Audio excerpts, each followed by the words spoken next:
Lalu kemudian ada kota di Yaman, nama kota itu Son'a.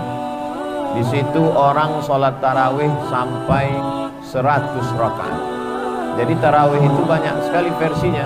Ada yang 20 dengan witir 23, ada 36 dengan witir 39, ada yang sampai 100 rakaat. Tapi kemudian sholat tarawih yang paling panjang yang pernah saya rasakan adalah di Maroko. Di Maroko itu malah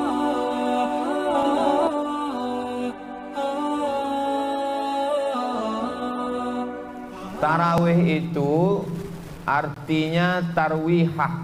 Tarwihah artinya istirahat. Satu kali istirahat tarwihah. Dua kali istirahat tarwihah. 3 kali istirahat tarwihah. 1, 2, 3 maka disebut dengan tarawih. Tarawih artinya sholat yang ada duduk istirahatnya.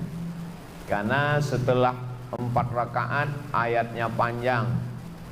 Sholatul laili masna masna. Sholat malam itu 2 rakaat salam, 2 rakaat salam. Begitu dalam hadis sunnahnya. Lalu kemudian setelah 2 rakaat imam langsung berdiri. Setelah 4 rakaat duduk istirahat. Duduk istirahat itu namanya tarwihah. 3 kali tarwihah tarawih. Jadi sholat tarawih artinya sholat yang pakai duduk istirahat. Kenapa pakai duduk istirahat? Karena ayatnya panjang. Sepanjang apa ayatnya? Sampai sahabat yang sholat bersama Nabi Muhammad sallallahu alaihi wasallam itu tegak sampai urat-urat kakinya itu hatta tatafattara qadamahu, sampai bengkak kakinya. Kenapa bengkak kakinya? Karena darahnya turun ke bawah. Karena darah turun ke bawah lama, sampai seperti orang naik pesawat. Kalau lama naik pesawat 2 jam, 3 jam naik bis ke Padang atau ke Medan, maka ke Jakarta sampai bengkak kaki. Lalu kemudian setelah duduk istirahat, sholat tarawih, baru kemudian ditutup dengan sholat witir. Lalu sholat tarawih itu banyak versi rakaatnya. Pada masa Umar bin Khattab dikumpulkanlah imam-imam itu disatukan. Yang sebelumnya mereka menyebar sekelompok di sini, sekelompok di sini, sekelompok di sini. Maka datang Umar bin Khattab, kata dia, alangkah baiknya kalau disatukan imam-imam ini. Lalu kemudian diangkatlah imamnya, namanya Ubay bin Ka'ab. Ubay bin Ka'ab jadi imam.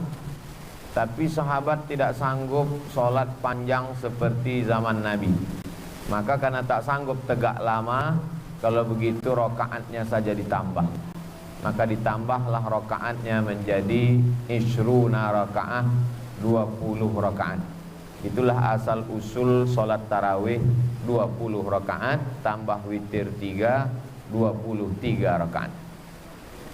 Pada masa Imam Malik bin Anas meninggal tahun 179 Hijrah, maka sholat tarawih menjadi 36 rakaat tambah witir 39 rakaat. Ini Ustadz bisa dapat 36 jadi 39, 20 jadi 23. Itu Ustadz dapat dari mana? Nama kitabnya Fatawa Al-Azhar, Fatwa-Fatwa Al-Azhar Mesir.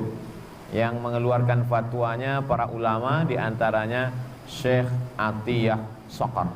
Bisa ditulis, dicari kitabnya Fatawa Al-Azhar Syekh Atiyah Soqar. Lalu kemudian ada kota di Yaman, nama kota itu Son'a. Di situ orang sholat tarawih sampai 100 rakaat. Jadi tarawih itu banyak sekali versinya. Ada yang 20 dengan witir 23, ada 36 dengan witir 39, ada yang sampai 100 rakaat.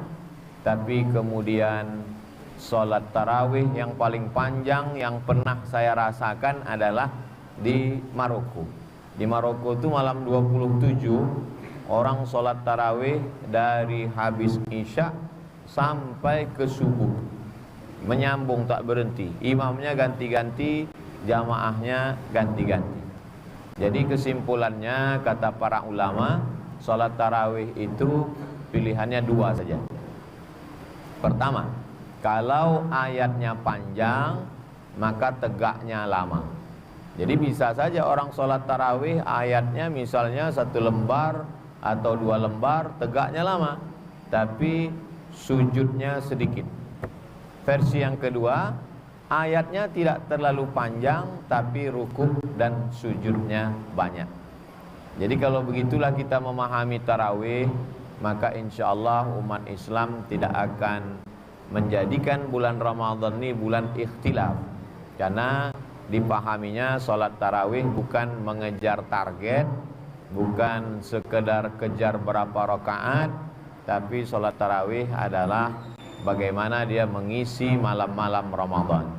Sebagaimana dalam hadis Nabi, man qama Ramadan, siapa yang melaksanakan malam-malam Ramadan imanan wahtisaban, karena beriman, karena takut kepada Allah, karena yakin, wahtisaban, karena mengharapkan balasan dari Allah, tak mengharapkan yang lain, ghufira lahu ma taqaddama min dzambi, maka diampunkan Allah dosa-dosanya yang lalu.